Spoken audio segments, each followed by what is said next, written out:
अल्लाह ने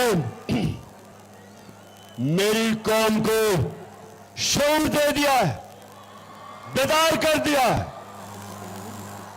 और ये वो कौम अब वो बनने जा रही है इंशाअल्लाह, जो मेरे नजरियाती लीडर इलामा इकबाल की सोच थी और मेरे सियासी लीडर कायद-ए-आज़म मोहम्मद अली जिन्ना, जिसने जद्दोजहद की थी पाकिस्तान के लिए। ये है हमारे दो लीडर। और जो सारी दुनिया का लीडर रहमतुल आलमीन नबी सल्लल्लाहु अलैहि वसल्लम, ना कभी उनसे बड़ा कोई लीडर आया ना आ सकता। तो पाकिस्तानियों, अब मुझे आपने जवाब देना कि जब मेरा मुल्क बन रहा था तो एक नारा था कि पाकिस्तान का मतलब क्या और मेरा तेरा रिश्ता क्या। और ये जो नौजवान, क्योंकि मैं खास तौर पे अपने नौजवानों से मुखातब हूं,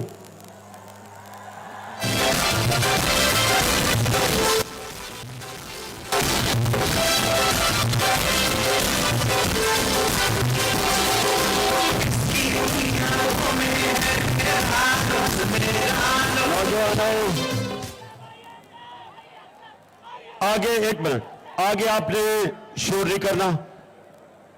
और आपको ये अगला स्टेज आपने जो बना दिया है, आपने अब डिसिप्लिन बन के रहना, डिसिप्लिन।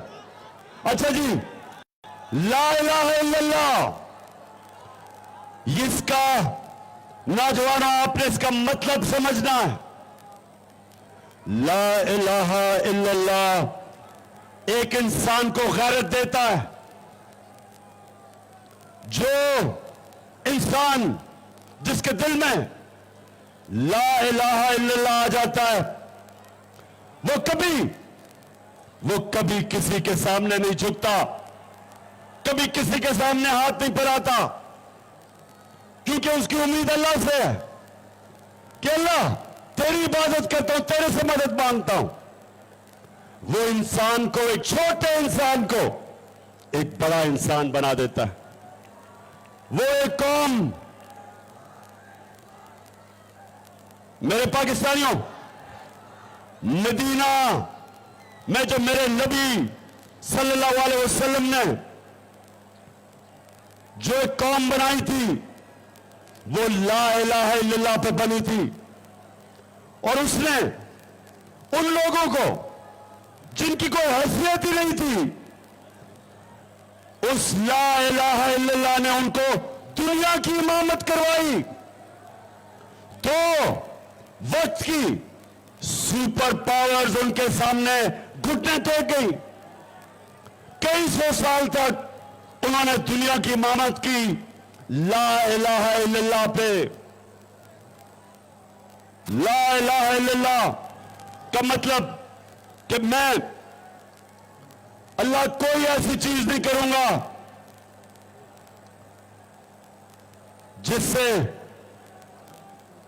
जिससे मेरा ज़मीर, मैं अपने ज़मीर को बेचूं। कोई ऐसी चीज नहीं करूंगा। जो ला इलाहा इल्लल्लाह समझ जाता है, बावलपुर वो कभी लोटा नहीं बन सकता।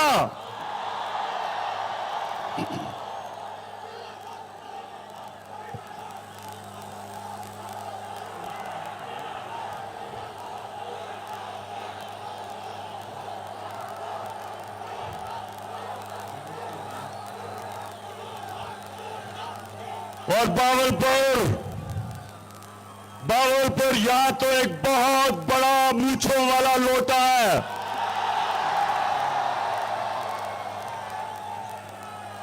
3.5 साल हुकूमत में बैठ के ऐशी करता है और फिर लोटे का मुंह उधर चला जाता है। तो बावलपुर मेरे से वादा करना, सामने चुप, शोर ना करो, मेरे से वादा करो कि आपने इस लोटे को किसी सूरत जीतने नहीं देना।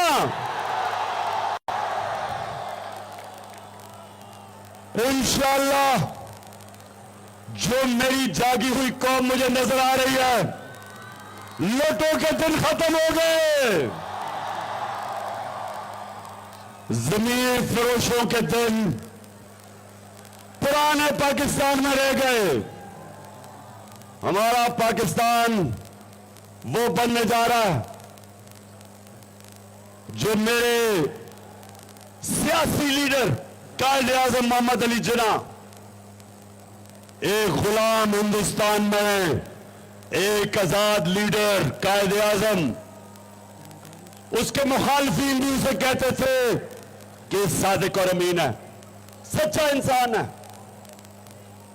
और वो जो हमारा लीडर था, उसने तब कहा, आज से कई साल पहले नरेंद्र मोदी के हिंदुस्तान में प्राइम मिनिस्टर बनने से पहले, उसने तब कह दिया था कि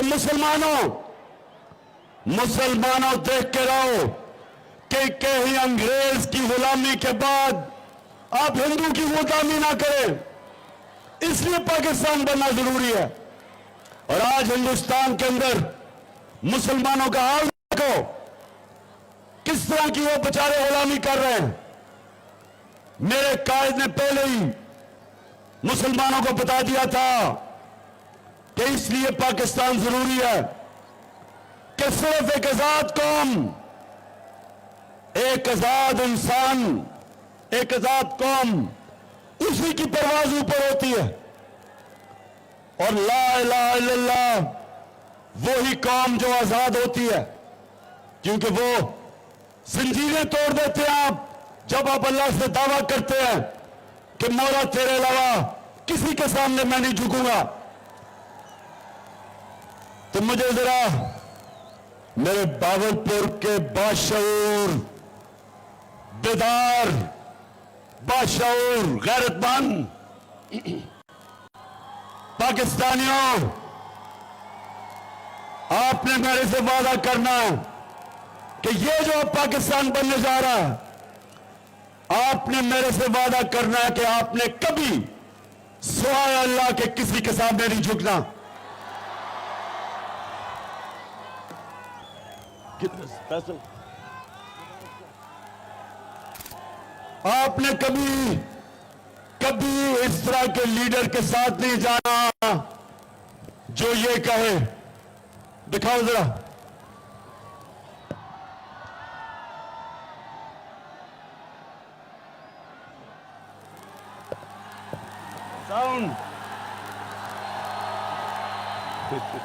साउंड दिखाओ। ठहर जाए जरा, थोड़ा सब्र, अभी आपको पता चलेगा कि चेरी ब्लॉसम बूट पॉलिश क्या होती है। चलाओ भी। मैं सलूट शुरू हो रहा हूँ, मैं हिंदी गुजरात में तुर्की बोल रहा हूँ, और मैं देखा कि आप हमारे बड़े अजीब भाई हैं, हमेशा आपने हमारी दोस्ती और मैं दूंगा। जब मैं आया हूँ आपने मांगने आ रहा हूँ, मैं मांगने आने को जरूरी है। हमारा दूसरा माली में 25 साल में आपने हमारा हाथ उठाया है, कुछ हिस्सा आप हाथ उठाने का मैं वादा करता हूँ कि इंशाअल्लाह हम पूरी कौम हम बिल्कुल तैयार लेकर चलेगा, खुशियाँ करेंगे, फिर गाँव में खड़े। हाँ शबाज शरीफ, मैं मांगने नहीं आया, मैं तो मजबूर हूं। कहता है सारी कौम मेहनत करेगी।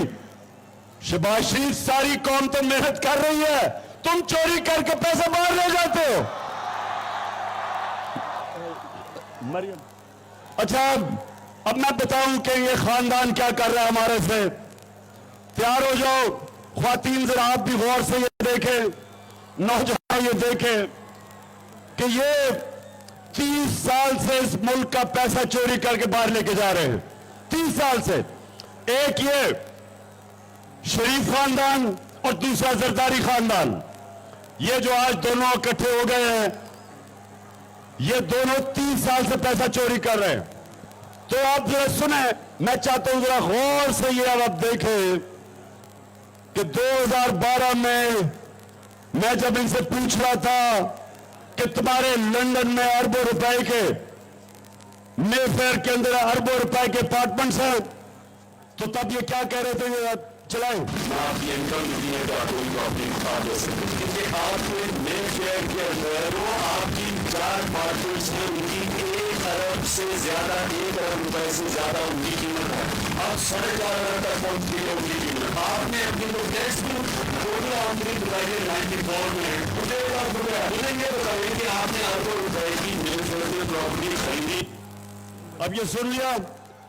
आज से 10 साल पहले मैंने इनसे पूछा कि अरबों रुपए की आपकी मेफेयर में प्रॉपर्टीज हैं, किधर से पैसा आया? क्योंकि टैक्स में तो आपने दिखाया हमारे आपकी आमदनी नहीं है। अब जरा ये सुने कि ये इनका शरीफ खानदान का नुमाइंदा बात ये कि 3 अरबों रुपए की मेफेयर प्रॉपर्टी की बात करें, पता नहीं बताएं कौन सी प्रॉपर्टी है, लाएं दिखाएं,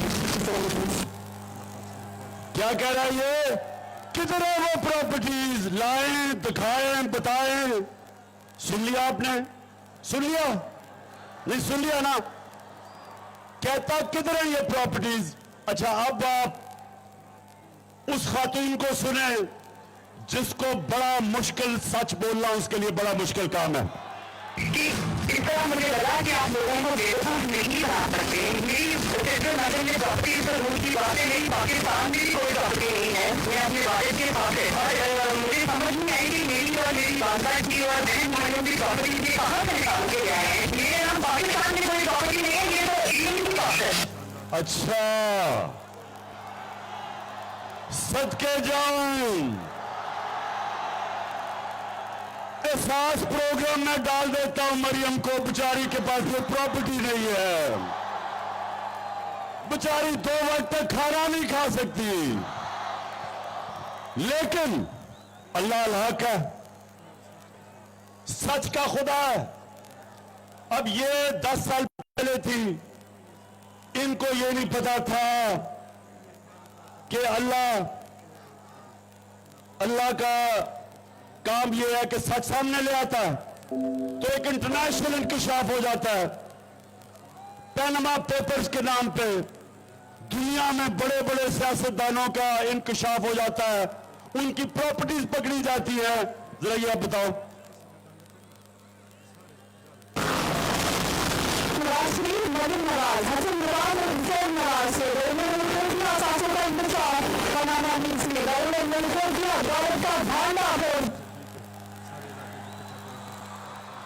सुन लिया?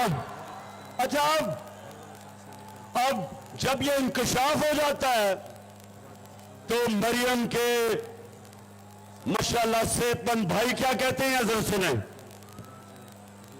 मैं इस बात को तस्लीम करता हूँ कि अल्हम्दुलिल्लाह पार्लियामेंट के ऊपर जो आदमी हैं वो अल्हम्दुलिल्लाह हमारी, मैं इस बात को तस्लीम करता हूँ कि उनको offshore companies Nazca limited, UNICEF limited, मैंने उनको ओन करती है और मैं आपको ये भी अर्ज करता हूँ उनको ओन करनी इस वक्त नई नवाज शरीफ में मुमकिन लग रहा है।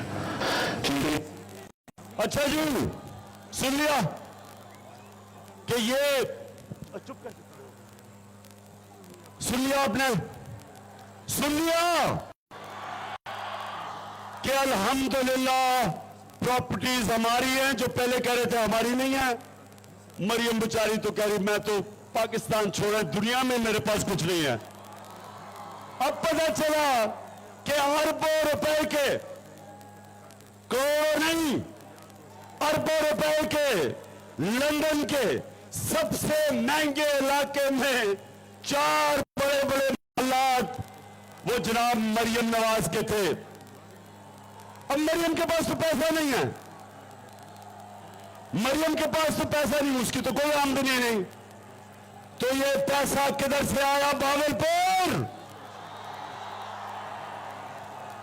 ये पैसा आपका था। मैं फिर से बता दूं, माशाल्लाह इतनी तादाद में आज हमारी ख्वातीन आई हैं, माशाल्लाह। अब मैं पूछता हूं आपसे कि करप्शन में और चोरी में क्या फर्क है? चोरी और करप्शन में क्या फर्क है? चोरी होती है जब कोई आपके घर में डाका मारे, आपकी चीजें चोरी कर ले, कोई आपकी जेब कुतरी से टेलीफोन निकाल ले, ये चोरी होती है। करप्शन वो होती है जब कौम का पैसा चोरी किया जाता है। चोरी से मुल्क नहीं तबाह होते। जब हुक्मरान, वजीर आजम, सदर, जब वो पैसा चोरी करते हैं, मुल्क तबाह हो जाते हैं। आज जितने भी मुल्क गरीब है, जितने मुल्कों में गुर्बत है, वहां इसलिए गुर्बत नहीं कि वसाइल की कमी है, गुर्बत इसलिए कि उनके साहिब इक़्तिदार पैसा चोरी करके मुल्क से बाहर पैसा लेके जा रहे हैं, जिस तरह ये शरीफ है और सरदारी है। तो पाकिस्तानियों, मैं जो आज आपके पास आया हूं, मैं आपको तैयार करवा रहा हूं हकीकी आजादी की तहरीक के लिए। आप सबको तैयार करवा रहा हूं कि हमने अपने आप को इन चोरों से आजाद करना है।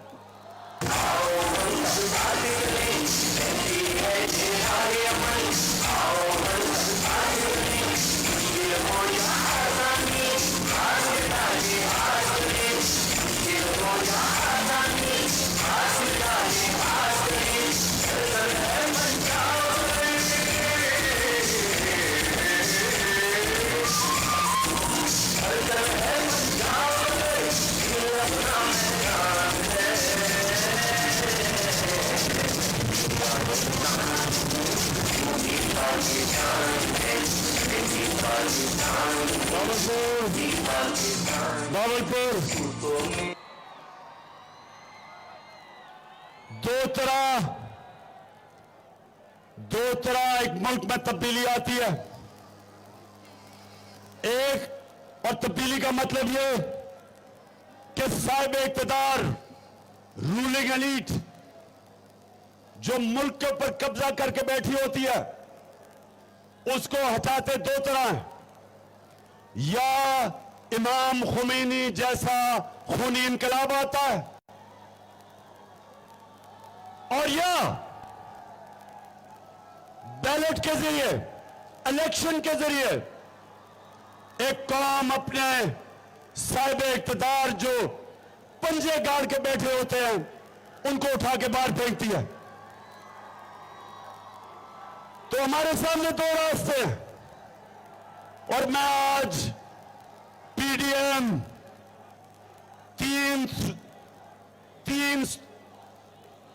तीन शक्लें, थ्री स्टूजेस, सबसे खौफनाक शक्ल और मुल्क की बड़ी बीमारी आसिफ जरदारी, एक ये।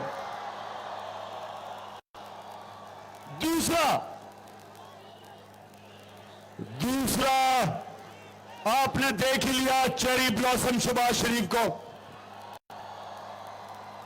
जूते देखते पॉलिश शुरू कर देता है, और जिस तरह मैंने कहा बूट देखते तो खास पॉलिश शुरू कर देता, और बड़े बूटों की खास ऐसी चमकदार पॉलिश करता है कि शक्ल नजर आती है उसको उनको में। और तीसरा बताओ,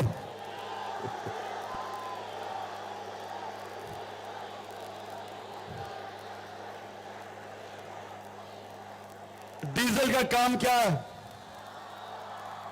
कि इस्लाम को इस्तेमाल करो अपनी सियासत चमकाने के लिए और पैसा बनाने के लिए।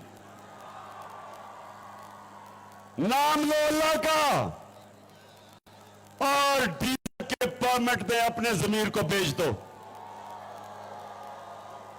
ये तीन शक्लें, ये तीन स्टूडेंट्स ने पूरी मिलके, अंदरूनी और बैरूनी ताकतों से मिलके इन्होंने साजिश करके हमारी हुकूमत हराई।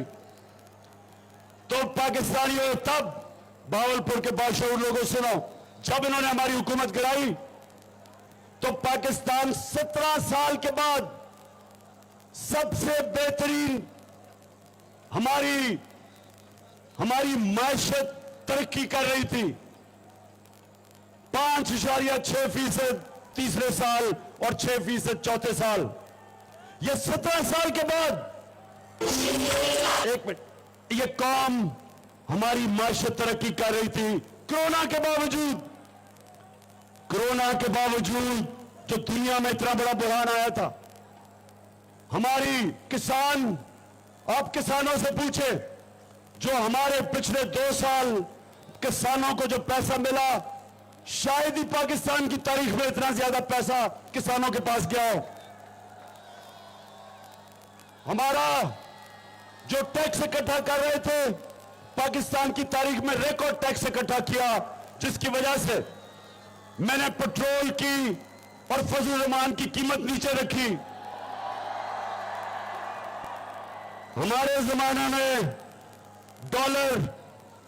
जमाने में तेल 103 से 115 डॉलर पर बिका आलमी मंडी में। फिर से सुन लो नौजवानों, ये नोट करो ख्वातीन, कि हमारा जब दौर था तो तेल आलमी मंडी में 115 रुपए से 103 रुपए पे गया, और हमने पेट्रोल की कीमत 150 रुपए लीटर रखी। फजल रहमान की कीमत 145 रुपए लीटर रखी। आज $96 का आलमी मार्केट में पेट्रोल बिक रहा है, सस्ता हो गया। और आज पेट्रोल 236 रुपए लीटर,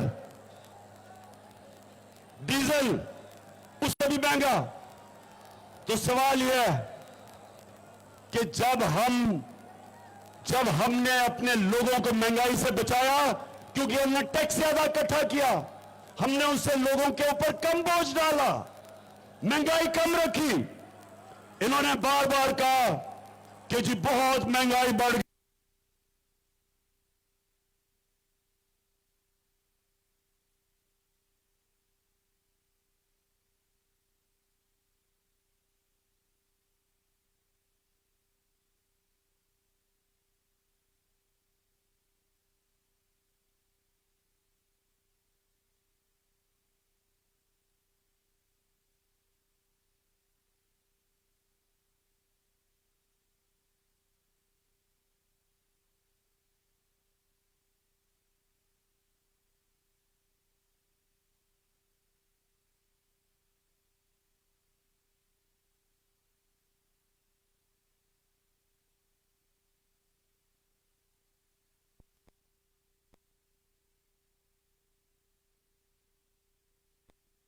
तारीख में नहीं हुई। या ख्वातीन हैं, घरों में बिजली के बिल आए होंगे, आप खुद बताएं कि कभी ऐसे बिजली के बिल किसी को मिले हैं? हमारे दौर में बिजली 18 रुपए यूनिट, आज 36 रुपए यूनिट, टैक्स मिला के 50 रुपए यूनिट। लोगों को, बेचारों को समझ नहीं आ रही कि बिजली का बिल दे या बच्चों की फीस या बच्चों के लिए खाना पीना सब महंगा हो गया। तो ये आए किस लिए थे बावलपुर? ये आए किस लिए थे? क्योंकि महंगाई के तो रिकॉर्ड तोड़ दिए। किस लिए आए थे? एनआरओ लेने के लिए, अपनी चोरी माफ करवाने के लिए। जो इन्होंने करप्शन की थी, ये वो केसेस खत्म करने के लिए आए थे। ये अवाम की खिदमत करने नहीं आए थे। ये डाकू अपने केसेस, जो अवाम का पैसा चोरी किया था, वो माफ करवाने आए थे। 1100 अरब रुपए के इन्होंने पार्लियामेंट में अमेंडमेंट करवा के, नैब के कानून में 1100 अरब रुपया माफ करवाया है। बावलपुर, ये आपका, इस कौम का पैसा जो आपको मिलना था, जो आपका चोरी का पैसा था इन्होंने आके चोरों ने माफ करवाया। तो बावलपुर अब आगे किधर जा रहा है पाकिस्तान? सुना जरा गौर से। अब ना इंडस्ट्री बंद हो रही है, बेरोजगारी बढ़ रही है, टैक्स कलेक्शन कम हो रही है, एक्सपोर्ट्स कम हो रही हैं, जो बाहर से पाकिस्तानी रेमिटेंसेस भेजते थे वो कम हो रहे हैं, मुल्क की जो माइशत है वो सुकड़ रही है, कर्जे बढ़ रहे हैं। ये पाकिस्तान को अंधेरे की तरफ लेके जा रहे हैं। अब इसका सिर्फ एक तरीका है, मेरे पाकिस्तानी तैयार हो जाओ, इसका सिर्फ एक तरीका है कि पाकिस्तान में साफ और शफाफ इलेक्शन करवाए जाए।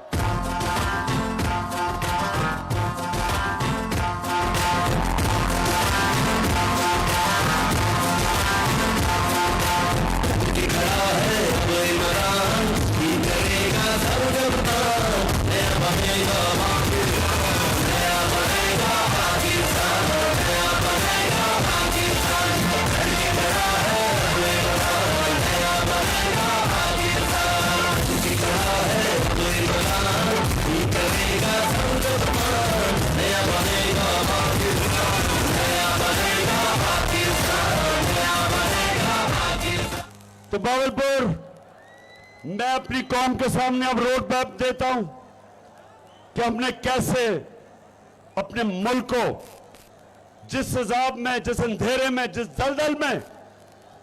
दलदल में हमें ये लेके जा रहे हैं, ये चोरों का टोला हमने कैसे निकालना है।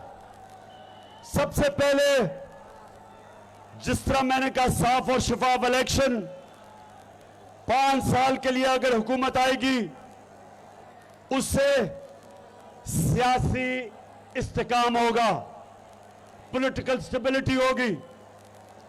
पॉलिटिकल स्टेबिलिटी के बगैर माशी इस्तेकाम नहीं आ सकता, इकोनॉमिक स्टेबिलिटी नहीं आ सकती, हमारी माशत नहीं ठीक हो सकती। ये जब तक रहेंगे वो और तेजी से नीचे जाएगी, क्योंकि ना कोई बाहर से सरमायाकारी करने के लिए तैयार है, ना अंदर से इस वक्त हमारे सनतकार सरमाया करने के लिए तैयार है, क्योंकि किसी को पता ही नहीं मुल्क किधर जा रहा है। तो सबसे पहले जल्दी से जल्दी इलेक्शन करवाया जाए ताकि मुल्क में इस्तेकाम आए, स्टेबिलिटी आए। और उसके बाद हमने ये जो कर्जों की दलदल में फंस रहे हैं, हमारे पास सबसे बड़ा असासा हमारे बैरून मुल्क पाकिस्तानी हैं। आपने अगले दिन देखा कि 3 घंटे से भी कम वक्त में 5.5 अरब रुपया इन्होंने इकट्ठा किया सैलाब के मुतासरीन के लिए। ये हमारा सबसे बड़ा असासा है। हमने इनसे सरमायाकारी करवानी है पाकिस्तान में। 1 करोड़ पाकिस्तानी बाहर बैठा है।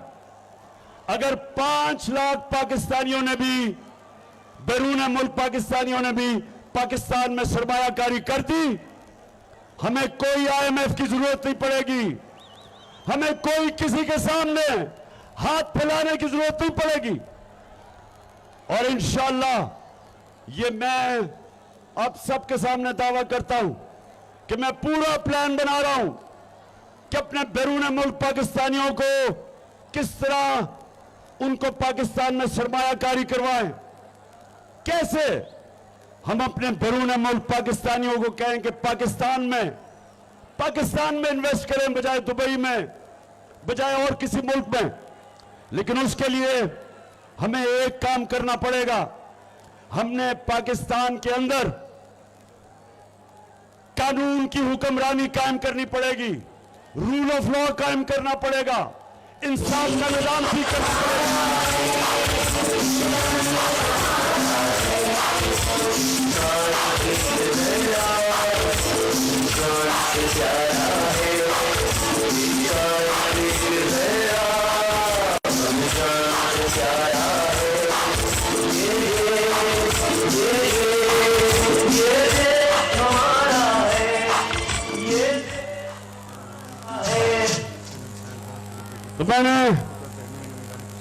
भावलपुर, मैं ये बैरून मुल्क पाकिस्तानियों को सबसे ज्यादा जानता हूं।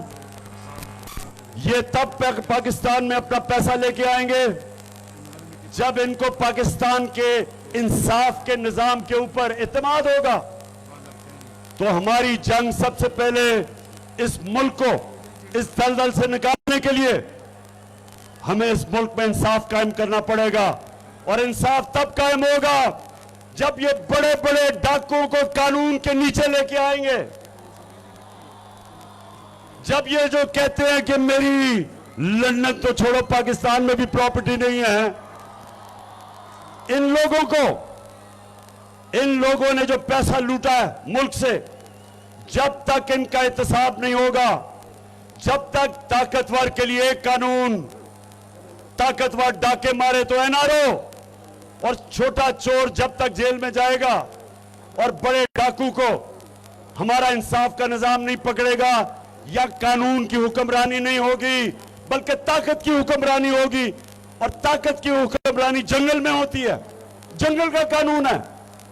कोई माशरा तरक्की नहीं कर सकता जब तक उधर रूल ऑफ लॉ नहीं होता, जिधर इंसाफ नहीं होता।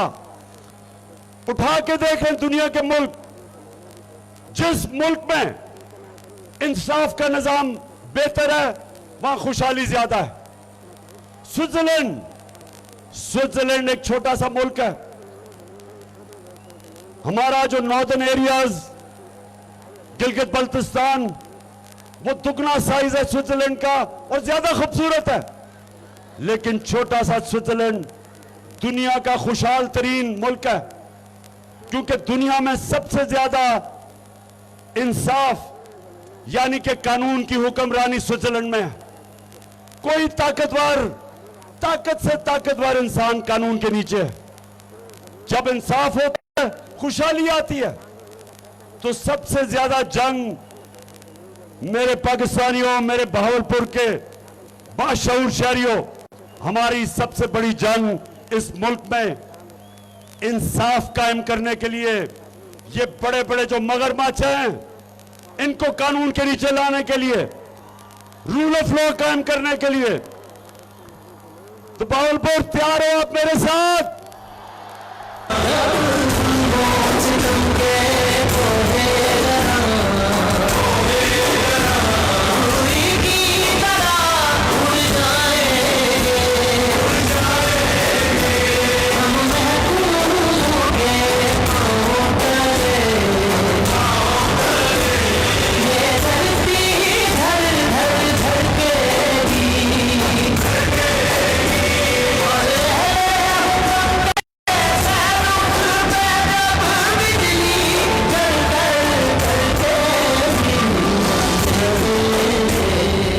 जो पाकिस्तान हम चाहते हैं, किसी थाने के अंदर किसी गरीब आदमी पर जुल्म नहीं होगा।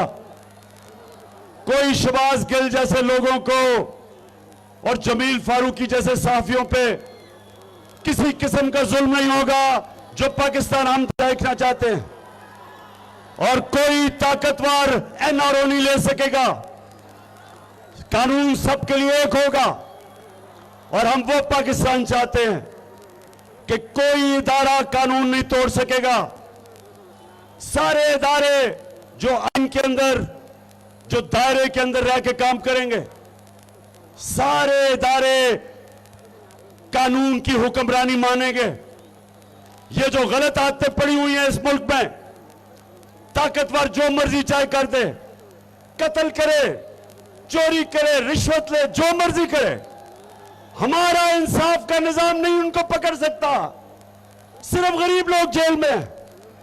मैंने जब जनरल मुशर्रफ के दौर में थोड़े दिन जेल में गुजारे तो मेरे पाकिस्तानियों वहां सिर्फ गरीब चोर थे, सिर्फ गरीब लोग थे।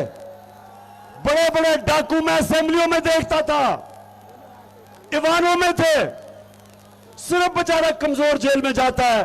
और ये इसके ऊपर ऐसे निजाम के लिए हजरत अली रज़ियल्लाह ताला ने कहा था कि कुफर का निजाम चल जाएगा, लेकिन जुल्म और नाइंसाफी का निजाम कभी नहीं चल सकता। ये है हमारी जंग कि जो ताकतवर इस मुल्क में अगर उसको पुलिस वाला रोकता है, कानून तोड़ता है, पुलिस वाला रोकता है, वो आगे से कहता है पता नहीं मैं कौन हूं। हमारे नए पाकिस्तान में पुलिस वाला कहेगा मुझे पता आप कौन है, फिर भी आपको सजा मिलेगी। हम वो पाकिस्तान देखना चाहते हैं, हम वो पाकिस्तान देखना चाहते हैं जिसके किसी की यह जरूरत नहीं होगी कि वो कोई बहुत बड़ा मीडिया हाउस बन के पैसे लेके लोगों की पगड़ियां उछाले, उनके घर वालों की तौहीन करे, घर में औरतें उनकी तौहीन करे। किसी मगरबी ममालिक में कानून बने हुए हैं, कोई ब्लैकमेल नहीं कर सकता, क्योंकि कानून इंसान की इज्जत, उसकी डिग्निटी की हिफाजत करता है। और इंशाअल्लाह क्योंकि मेरी कौम बेदार हो गई है, मेरी कौम जाग चुकी है, वो वक्त ज्यादा दूर नहीं कि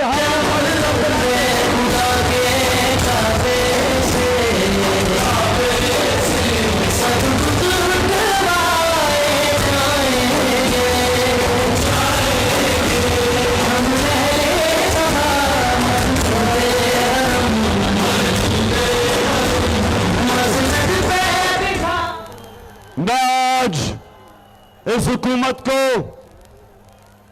एक वार्निंग देना चाहता हूं, खबरदार करना चाहता हूं। ये जितने भी चेरी ब्लॉसम आप, आपके वजीर, जो भी आपकी हुकूमत के पीछे हैं, कान खोल कर मेरी आज बात सुन लो। मैंने 4 महीने बड़ा बर्दाश्त किया,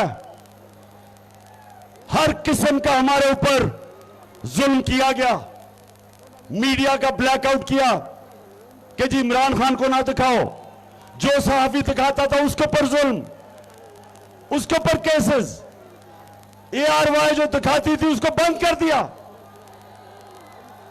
और इस्लामाबाद हाई कोर्ट आपको सलाम करते हैं कि आपने ARY को खोल दिया।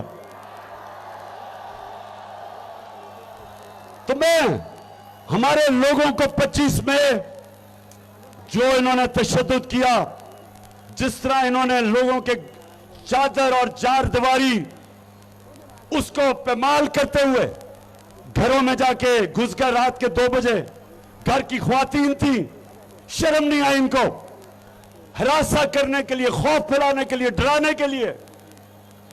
और जिस तरह इन्होंने हमारी ख्वातीन को और फैमिलीज को लिबर्टी चौक लाहौर में और इस्लामाबाद में शेलिंग की, औरतें बच्चे थे उनको शेलिंग की, खौफ फैलाने के लिए। और मैं चाहता तो उस दिन मैं धरना देता, और मुझे पता था इंतशार होना है। मैंने सिर्फ अपने मुल्क को इंतशार से बचाने के लिए फैसला किया कि मैं नहीं धरना खत्म करता हूं, क्योंकि मेरा मुल्क मुश्किल में है। ये चोरों ने हमारी माशियत को तबाह कर दिया, मैं और नुकसान नहीं पहुंचाना चाहता था। उसके बाद इन्होंने केसेस किए।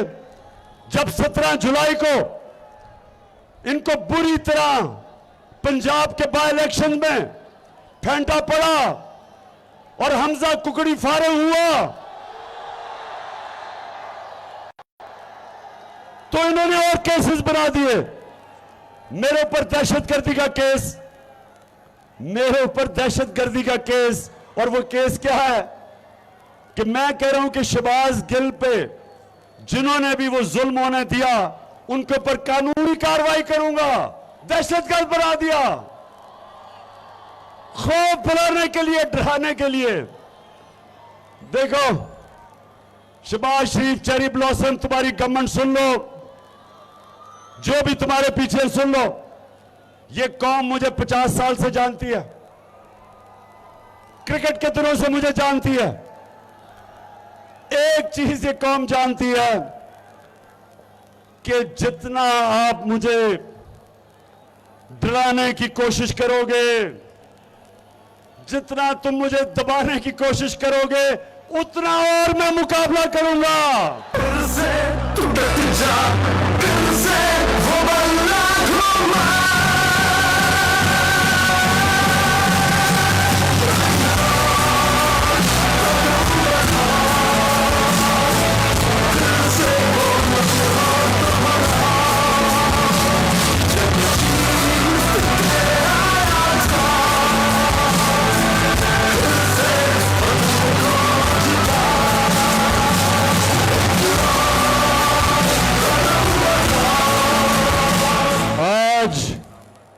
पाकिस्तानी कौम मेरे साथ खड़ी है। कराची से लेके ऊपर गिलगित बल्तिस्तान तक, खैबर पख्तूनख्वा, मैं अभी आपको बलूचिस्तान में भी साबित करूंगा कौम मेरे साथ है। अभी मैं सिंध में जा रहा हूं और इंशाल्लाह साबित करूंगा कि सिंध की अवाम भी ये जरदारी माफिया को शिकस्त देने के लिए सब मेरे साथ है, साबित करूंगा मैं। तो मैं चेरी ब्लॉसम सुन लो गौर से, ये जो हरबे इस्तेमाल कर रहे हो मेरे खिलाफ, मेरे लोगों के खिलाफ, ये जो आप समझ रहे हैं कि आपकी वजह से हम घबरा के पीछे हट जाएंगे, मैं आज आपको पैगाम देना चाहता हूं कि मैं सिर्फ अपने मुल्क की खातिर मैं कोई वो हरकत नहीं कर रहा जिससे मेरे मुल्क को नुकसान हो। लेकिन मेरी अगर आपने दीवार के साथ मेरी कमर लगा दी तो याद रखें कि मैं कॉर्नर टाइगर बन सकता हूं। सुन लो, एक कॉल दूंगा, एक कॉल, और इस्लामाबाद में तुम्हें छुपने की जगह नहीं मिलेगी। और मैं करीब पहुंचता जा रहा हूं उस कॉल के लिए। तो मैं आज आपको बड़ा अपने मुल्क का सोचते हुए मैं आज आपको पैगाम देना चाहता हूं कि अभी भी वक्त है, साफ और शफाफ इलेक्शन करवाओ, अपने आप को भी बचाओ और मेरे मुल्क को भी बचाओ। मैं आज राजनपुर डिस्ट्रिक्ट में फिरा, मैंने जितना भी अल्लाह की तरफ से इम्तिहान में हमारे लोग सारा राजनपुर और डीजी खान के इलाके में मुश्किल वक्त में बेचारे हमारे सैलाब के मुतासरीन हैं। तो मैं आज अपनी सारी कौम को कहता हूं कि ये हमारा फर्ज है, ये अल्लाह का हुक्म है कि जब हमारे इंसान मुश्किल में हो तो हम सब पे फर्ज हो जाता है हम उनकी मदद करें। इंशाअल्लाह मैं अपने लोगों के लिए, मुतासरीन के लिए, सारे पाकिस्तान में, बलूचिस्तान, सिंध, पंजाब, पख्तूनख्वा, गिलगित बल्तिस्तान और आजाद कश्मीर, इंशाअल्लाह इन सब के लिए मैं पैसे इकट्ठे करूंगा। बैरून मुल्क पाकिस्तानी वो मुझे बार बार कह रहे हैं कि पिछली टेलीथॉन में टाइम कम था, पैसे देने चाहते थे। इंशाअल्लाह उनके लिए मैं अगले इतवार को एक और टेलीथॉन करूंगा और ये सारा पैसा और जितने मेरे टाइगर फोर्स है, नौजवानों आपने मेरी टाइगर फोर्स ज्वाइन कर जानी है, क्योंकि हमने लोग उन इलाकों में अपनी गवर्नमेंट के साथ मिलकर लोगों को भेजना है जिधर अभी भी लोग बड़ी मुश्किल में हैं। मैंने वो देखा, लोग, बच्चों, वो मच्छर, सारा चारों तरफ पानी है, मच्छर हैं, बच्चों को उस मुश्किल में है बेचारे, मुश्किल वक्त है। तो हमारे ऊपर, सबके ऊपर है और इंशाअल्लाह मैं अपनी कौम को भी मोबिलाइज करूंगा, पैसे भी इकट्ठे करूंगा और पूरी कोशिश करूंगा कि हम अपने जो बेचारे पाकिस्तानी आज मुश्किल में हैं उनकी जिंदगी आसान करें। और उसके लिए भी बावलपुर, आप मेरे साथ खड़े हो।